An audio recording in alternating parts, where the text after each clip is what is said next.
let's get this started. I'm excited for this baby. We got this big old fat piece of freaking beef. This is a chuck roast. So this is different than the last piece of meat I used for my Christmas video where I made that roast. This is a nice layer of fat. So this fat's going to render down, and it's going to help create the, I think it's called, pronounced Birria sauce, or Birria au jus, or whatever you want to call it. It's kind of like an au jus, basically like a thin viscosity dipping stock that we're going to dip our tacos into. But this fat is very necessary for that. As you can see, there's not much fat in between here. You don't really have much connective tissue. I mean, you have, this here, you have this big piece of fat. So this is going to help create separation here. So the goal is just to cook it slow like we did the other piece of meat. That way this all breaks down and becomes shreddable. And then this fat's going to help create a nice, smooth, fatty, but not too fatty, stock to dip our tacos into. So what we're going to start off with is, we're going to start with our basic seasonings, as we always do. So we're going to come with some adobo. And this is going to be a Mexican flavored beef. So we're going to definitely be adding some cumin to this. I really don't use cumin too much unless I'm making like a Mexican blend of meat. So spread the top piece down. Just get that fat seasoned up. Come with some seasoned salt. Rub that down. And I'm going to take off. Okay, rub that down. Then we're going to come with some complete seasoning. Rub that down. Cumin.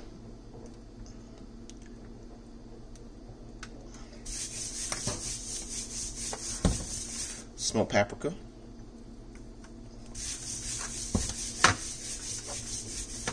Black pepper.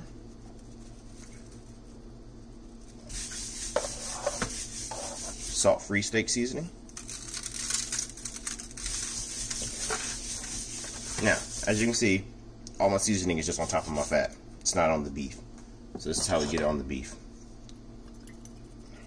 Extra virgin olive oil. Extra light virgin olive oil. Then we start to get that seasoning and move it down here. As you can see, it starts to clump up. That's what we want. Because now we can get that to our other piece. I mean our other parts. So you just start massaging that in. It's like you're giving somebody a massage. The beef can feel it. Then we flip it over. So now that we got some of that distributed from just the top, we're just going to do our bottom piece now. Let's grab some of that, rub it on here. Now we're going to pre-add this on here, since this is actually the meaty part. And now we're going to come with our adobo seasoning again. And trust me, like, this isn't going to be salty. So when I made the chuck roast, it wasn't salty at all, because when we add our water and everything to our Instapot, our slow cooker, it's going to help cut away some of that saltiness. Sazon Tropical seasoning. Complete seasoning again. We're not going to go too heavy on it since we do have some on the other side. Cumin. Not too much. Salt-free steak seasoning. Not too much. Smoked paprika.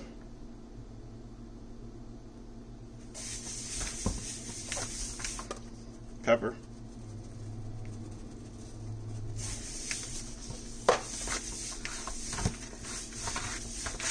And we're just going to massage this in.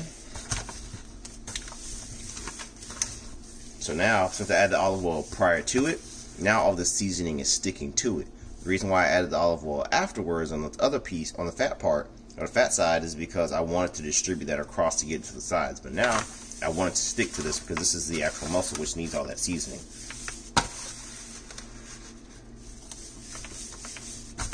Because the fat's going to render away anyway, so there's no point in trying to get it to stick to the fat when the fat's going to be gone anyways. So all that seasoning is going to drip down into the stock. And that's what we want. We want this seasoning that's on the top. Once we put that stock on top of it, as you're going to see, once we pour the water and our liquids on top of this, all the seasoning is going to start to disperse. But we want it to stick to the meat side.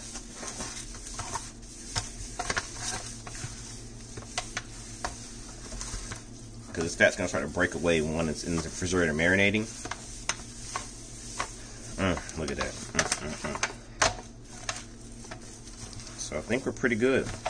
So that's what a seasoned piece of, ooh, come on. And this is like a 4-pound piece of meat. That's going to be absolutely delicious. It's going to be nice and tender. So we're going to cover this up with foil, stick it in the refrigerator for about 4 to 5 hours. And we don't have to put it in there for overnight. I mean, you could, it would add more flavor, but I would do that if you're like grilling it. Since we're going to be putting this into a slow cooker and let it get rendered down, we don't need to do that with this. We can cook it, we can marinate it for about 4 to 5 hours, but the longer, the better, the more flavor it's going to have. The more tender it's going to be, the easier and less time you're going to have to cook it. So let's go ahead and get this wrapped, put a blanket on it, just read it in a bedtime story, put it in the refrigerator. I'll see you when we get back. Aha, we're back earlier than you thought. I wanted to see if you would stick around. If you're not sticking around, you already left. Well, if you already left the video, you won't hear this. But if you're still here, now you get to see what I call reading a bedtime story. So we're gonna take our beef, put it into a Ziploc bag. Come on. Come on.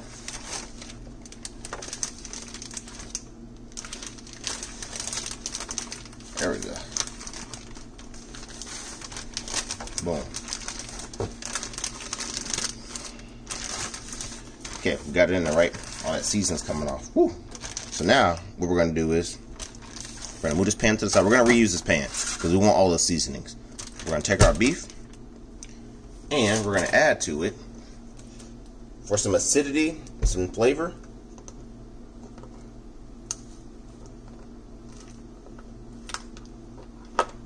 we're going to add mango nectar. So this mango nectar is going to bring the sweetness to the meat that we need to help create a balance. Like I always tell you, what I learned from Asian cuisine and like Korean cuisine is they always balance out sweet and salty. So for every amount of salt they add a little bit of sugar. Now it depends on how you want that meal to be. If you want it to be a salty meal, then you wouldn't add any sugar. If you want it to be sweet, then you wouldn't add much salt. But salt does help bring out sweetness and vice versa. So they always need to accompany each other to some extent. So now we're going to add our mango nectar to add flavor, to help cut away some of that savoriness, because it's going to be very savory, but also to help break it down some more and add that sweetness to balance everything out. So we're going to add just about half of the bag, just so the beef is actually submerged in it. And you can rearrange it to do so, but once you lay this down, it'll be submerged in it. But that's all you really want to do. Mango nectar isn't too sweet. Actually, this is pineapple nectar. My bad. I didn't even get mango nectar. I got the pineapple because I feel like the pineapple is going to taste a lot better. I should pay attention to that. Nectar de pina. I was going to get mango, but then I was like, I've tried mango before. I didn't really like the flavor of it too much. Let me go ahead and go with pineapple. There we go. All right, so we're going to bag this. We're going to close this up, put it into another bag, and after we put it into the other bag, then we're going to put it in the refrigerator. So this is basically us putting the blanket on it and then reading the bedtime story, which is the nectar de pina. Now, I'll see you when we get back. All right, here we go. It's time for the main event.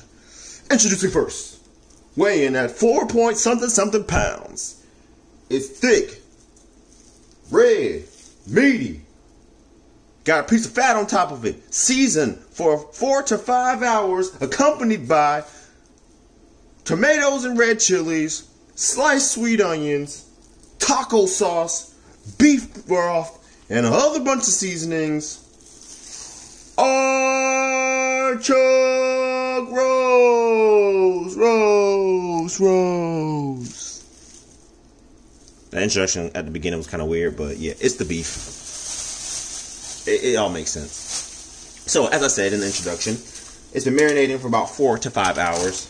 So now, it's time to see what she's looking like.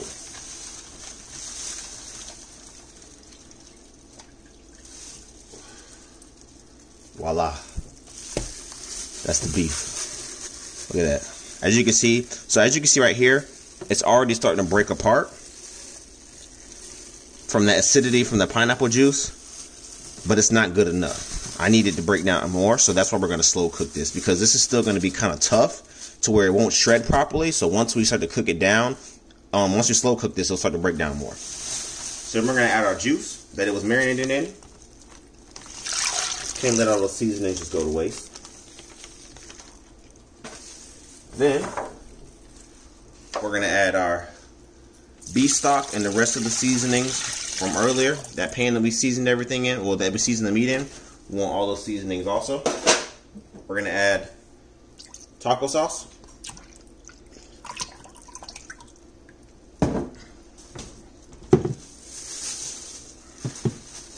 A whole sweet Vidalia onion, just sliced up. Tomatoes and green chilies.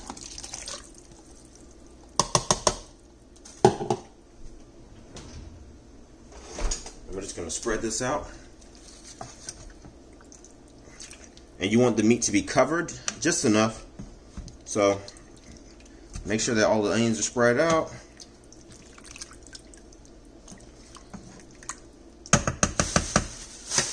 And just in case the nectar, the pineapple nectar, wasn't sweet enough, because it was slightly sweet but not sweet enough, I'm going to add some light brown sugar and dark brown sugar. I'm going to only add about 1/4 of a cup of it. And the reason being is, one, I want that sweetness to help add flavor and balance out the flavors, but I also want that molasses, which is why I'm adding dark brown sugar. So that's the light brown sugar. I'm grab my dark brown sugar. I'm going to add just a little bit of dark brown sugar.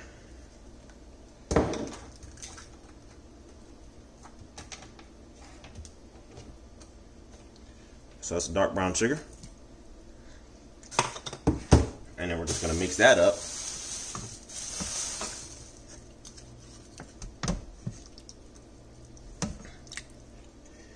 And then to this, we're going to add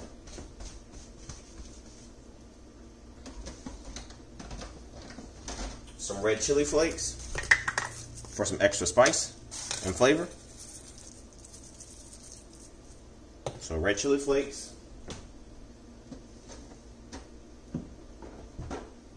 Just a little bit more adobo seasoning.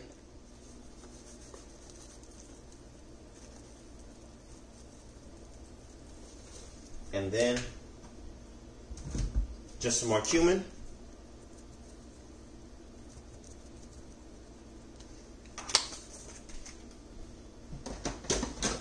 And last but not least, chili powder.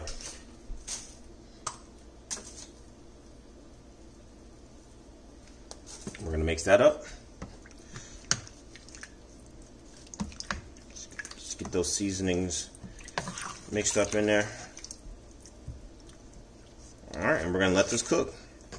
So we're going to cook this for about 4 to 6 hours, somewhere in between there. If you're going to pressure cook this, meaning you're going to put, so if I put my lid on, I'll show you. Put my lid on this, push it down, give it that turn, and then I seal it. If I do it like that and slow cook it like this, then what I'm going to want to do is probably cook it a little bit less, because that extra pressure is going to help it break down faster. If you're going to let it vent, then you want to go close to that 6 hour mark. So we're going to let this go ahead and get started, and when we come back, you'll see the finished product. Let's do this. Alrighty, it's time for the results. As you can see, I have this very thick and flavorful broth. Well, not thick, it's not like consistency-wise, it's not thick, viscosity-wise, it's not thick, but it's full of flavor. So what we're going to do is go ahead and pull the beef out. So what I ended up doing was I let this cook for about 6 hours. Slow cook for about 6 hours, and then I kept my Instapot on warm to where it just continued to keep the broth at a consistent temperature. That way we continue to break it down. Because even after about like 3 hours, it wasn't broken down enough. Ooh, this is hot. Ooh, I didn't expect it to be this hot. Ooh. Ooh, shoot. Oh my good. Ow! It's hot. Okay. Ooh. Ooh. Alright. Okay. Alright. So this is our beef. And as you can see, we still have that layer of fat, but it started to render down. Then if we flip it over and we get to our beef, this is what we want to see. That's what you want. You want that to break apart so easily. Let's make sure this is focusing. There we go. Look at that. Look at that. Ooh. And it's not overcooked. Those oils from that paprika, and then I add a little bit of extra oil into there. Just my olive oil, like I always use. Add a little extra of that just to help keep it moist and delicious. But then the way we cook these tacos is going to make it even better. So the foundation of a birria taco, or birria, I don't really know how to say it, or birria taco, however you say it. Basically, a wet taco is you cook it in its own broth. So that's why we have this broth here. So you're about to see that right now. But I just want to show you the meat, show you how tender it is, how juicy it is. Look at that. That is beautiful. Taking a lean piece of meat that we had and breaking it down like this, there's nothing that can replace that. And it doesn't have too much fat in it. This is going to be perfect. Alright, so I'm going to finish shredding this apart, and then we're going to go and start with the tacos. Alright, so we have our beef. It's been fully shredded. And now what we're going to do is since we have to prep our toppings and our ingredients for the tacos, like the salad, the lettuce, cheese, and everything, I'm going to add this shredded beef back to this, and that's what you want it to do. So honestly, what you could do is you could prep this ahead of time and let this sit in this broth. So let it cool down first and then sit it in this broth and let it just absorb this flavor. And so that's normally how it's served. It's served freshly out of the broth. That way it's still absorbing that flavor as time goes on. And then you just take a scoop of that and add it to your taco once you get it in the pan and start making it, which I'm about to show. I keep saying we, because I feel like you're here with me. We're watching this together. We're doing this together. Hopefully you're watching this video and making it at the same time. That'd be awesome. Okay. That back in there. We're on every piece. And I took away all the fat. There's no fat in here. I mean, it's probably just a little bit, but the bulk of the fat is right here. That big piece of fat that was on top is gone.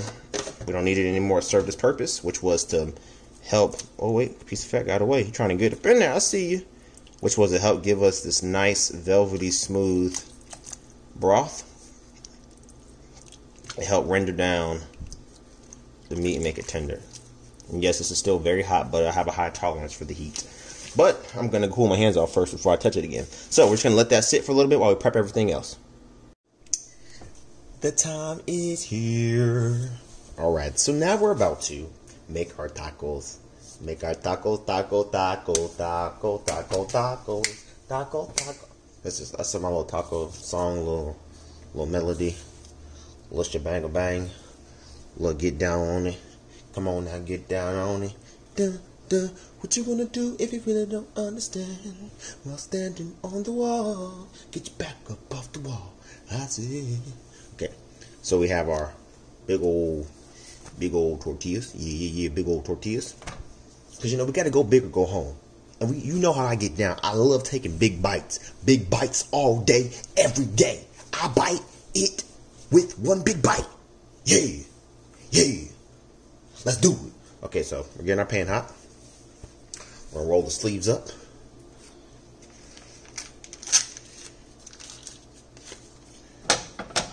Put some butter. Some unsalted butter. Because butter is necessary. We get a good amount. Gotta get a good amount. Yeah. Bring it around town. Bring it around town. Slow motion. Okay. Then you gotta hit it with a little oil. Okay. Boom. Just what you want to do. You're gonna go one side. You're gonna go two sides. Just like that. Alright, now we're ready for some action. So starting to bubble up. So we're going to take some cheese. On one side, spread that out. Spread that out, come on. Turn our heat down a little bit. Get that cheese spread out. Then we're going to take some lettuce. Boom.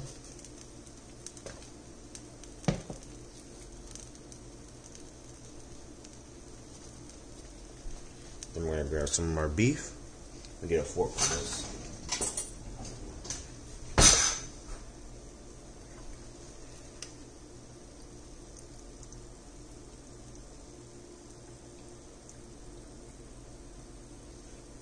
Get some of those big old, oh.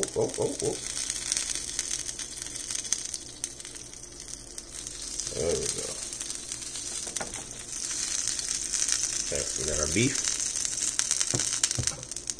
Then we're going to hit it with a little bit more cheese.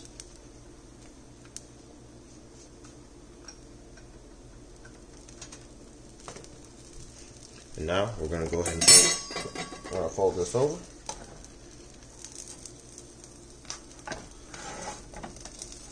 There we go.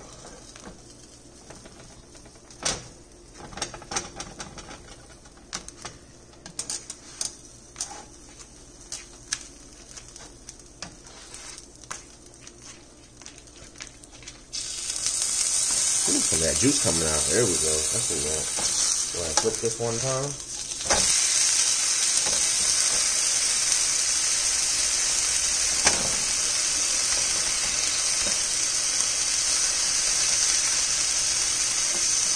So that beef stays in there.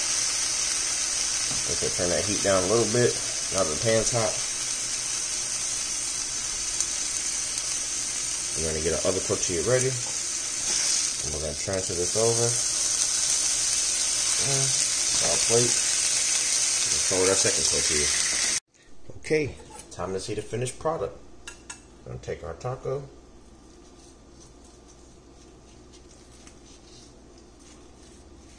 This is one of them.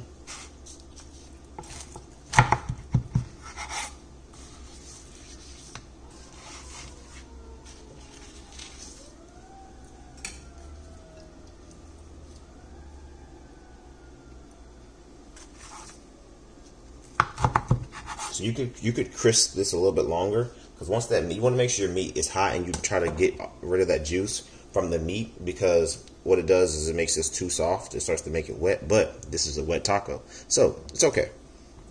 But if you don't prefer your tacos to be of this texture, then you want to cook this tortilla a little bit longer, or you can use a corn tortilla.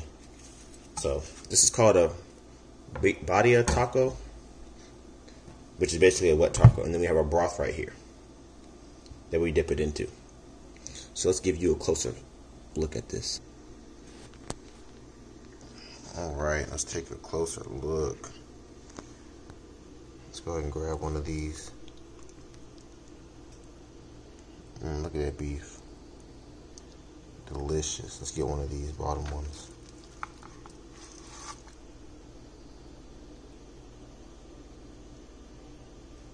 And then you just dip it into this beautiful stock. Normally, you pour it on it while it's cooking, and dip the whole taco in there, but we didn't go that route because I'm already a messy eater, so we made it a little. All right, the time is here. We'll taste test these bad babies. Yes, quesadillas. They're not quesadillas. So these are basically, it's like a shredded beef quesadilla, I guess you could, if you look at it like that. But whatever you want to call it. It's supposed to be birria, but the corn tortilla that you use is a thicker corn tortilla, and I don't have that. So when you dip it into this delicious beef stock right here, it just basically makes a wet taco, and they're so delicious. But I did it my way, so we're gonna dip it into this. Ooh, get a little close up of that.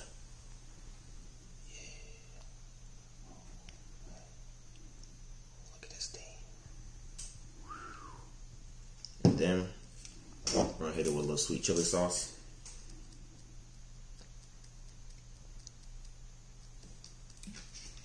All right, here we go.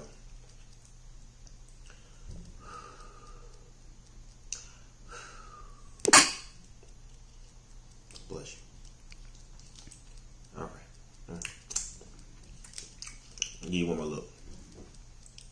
That is it's true. Oh, there we go.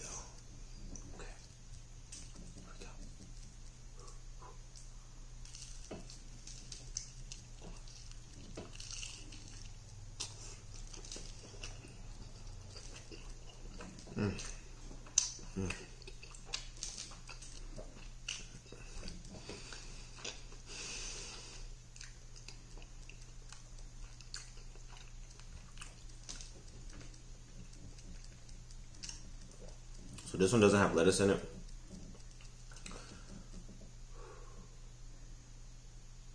It's so freaking delicious, man. Oh my goodness.